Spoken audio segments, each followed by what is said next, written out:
जय माता दी। जो बच्चे भी ये रोना लेके बैठे रहते हैं कि हमें हमारे माता पिता ने कुछ नहीं किया, आखिर तुम लोगों ने हमारे लिए किया ही क्या है, तो देखिए जितने लायक वो सक्षम थे उन्होंने हमें कर दिया, जितनी उनकी समझ थी, जो उनकी परिस्थितियाँ थी, जितना भी उनके अंदर उस समय पे नॉलेज थी। लेकिन खुद सोचिए, अगर हमारे पास हाथ पैर है, आज हम यंग हैं, हम बड़े हो चुके हैं, तो क्या हम क्या नहीं कर सकते। ये सब एक बहानेबाजी होती है। और कहते हैं अपने मन में से जितनी जल्दी हम लालच को, स्वार्थ को छोड़ देंगे, उतनी जल्दी ही हमारी तरक्की शुरू हो जाती है। अपने मन में से कपट को निकाल दीजिए, अपने मन में से छल को निकाल दीजिए, आप सब कुछ कर सकते हैं। हम स्वयं में खरबों की अनगिनत संपत्तियां जो हैं, हम उनसे भी ऊपर हैं। हमारी जो एक पर्सनैलिटी है, बस शर्त है तो हमें मेहनत करने की, खुद के ऊपर काम करने की, धर्म के मार्ग पे चलते हुए दूसरों का सहारा बनने की, ना कि खुद सहारा लेने के लिए सोचना। प्रेमानंद जी भी एक बात कहते हैं, सब लोगों ने सुना होगा, कि जब तक चाहे आप सड़क के चलते हो, फिर भी अगर आप अपने हाथ से पानी लेके पीने की सक्षमता है तो आप खुद से पानी लेके पियो। किसी से मदद की उम्मीद मत रखो। मदद मतलब कि मरने के समान, लेकिन कुछ लोग इसको अपना अधिकार समझते हैं। कर्तव्य होता है। अधिकार तो बिन मांगे मिले, उसमें शान है। जहाँ पे अधिकार को छीनना पड़े, वहाँ पे फिर रिश्ता, नाता, प्रेम, मान मर्यादा सब चीज़ मर जाती है, सब चीज़ खत्म हो जाती है। तो कृपया करके जो लोग भी मुझे सुन रहे हैं, ये भाव मन में ना रखें। चाहे आपके माता पिता हैं, चाहे वो सास ससुर हैं, उनकी क्या संपत्ति है, उन्होंने किसको क्या दे दिया, आपके साथ बेईमानी कर ली, या किसी और बेटे बहू को या किसी और भाई बहन को ज़्यादा माता पिता मानते हैं, ये अपने मन से भाव निकाल दीजिए। इस धरती के माता पिता इस शरीर रूप में हमें मिले हैं। असली माता पिता हमारे ऊपर बैठे परम पिता परमात्मा हैं, जो सबके कर्मों के स्वामी हैं। असली में वो हम आत्मा के वही परमात्मा पिता हैं, वही माता हैं।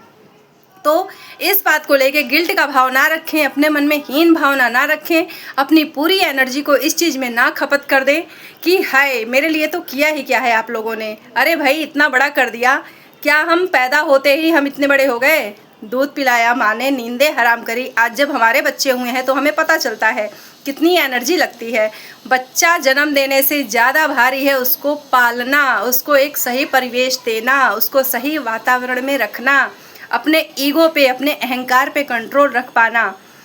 और इतना सब कुछ करके हमारे माता पिता, जितनी भी उनकी बुद्धि थी, जिस परिवेश में वो पले बड़े, जो उनको समय के हिसाब से सही लगा, उन्होंने हमें कर दिया।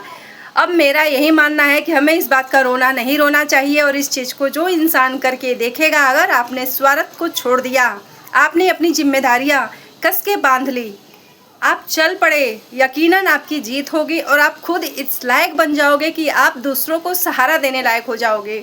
सहारा लेना बड़ी बात नहीं है, सहारा देना जो आपको अंदर से एक सुकून देता है, वो खुशियाँ आपको किसी के देने से नहीं मिलेंगी। देने का भाव रखें मन में, लेने का भाव हमें मरने के समान एक अंदर से हीन भावना देता है। करके देखिए, ये चीज़ें बहुत कारगर होती है, बहुत काम आती हैं। मन में हमेशा अपने देने का भाव रखें, और जिसके अंदर देने का भाव है, हम इस धरती पर आए हैं लेने के लिए नहीं, देने के लिए। असल मायने में हमारा जीवन तभी सार्थक होगा। चाहे मैं कहती हूँ मेरे पास कोई चीज़ है, थोड़ा भी उसमें से हम कोशिश करें कि हम किसी के काम आ सके, हम किसी की मदद कर सकें, असल मायने में वही पुण्य है, वही पूजा है, वही सेवा है। और किसी का दिल ना दुखे। जिसको जितनी समझ थी उसने हमारे लिए कर दिया, लेकिन रिश्तों का रोना लेके ना रोते रहें कि फलाने का ये फ़र्ज़ था, उन्होंने हमारे लिए नहीं किया। जितनी समझ थी उतना उन्होंने कर दिया, नहीं भी किया, हम कर सकते हैं। हर इंसान अपने जीवन में एक संघर्ष से जूझ रहा है, तो ये कायरता हमें छोड़ने की ज़रूरत है। और जितनी जल्दी हम छोड़ देंगे, हम खुद इस लायक बने कि जिस माता पिता ने हमें दूध पिला के बड़ा किया, हम उनको एक गिलास दूध देने की काबिलियत रखें। असल में तब जाके हमारा कर्ज चुकता होता है, क्योंकि इंसान करता नहीं है तो उसे कुछ यकीन नहीं होता है। जब तक आप चीज़ों को कर्मों में लेके नहीं आओगे, आपको वो सुकून, वो सेटिस्फेक्शन नहीं मिलेगा। करके देखिए, बिना किए आप अपने आप से परिचित नहीं हो पाएंगे कि हमारे अंदर कितनी शक्तियाँ छुपी हुई हैं। हम सब कुछ कर सकते हैं। तो आस छोड़ें, आस रखें अपने आप से, अपनी मेहनत से। आलस्य को छोड़े, जिम्मेदारियों को पकड़ लें। आप एक दिन निखर जाओगे, संवर जाओगे। बहुत बहुत थैंक यू। जय माता दी।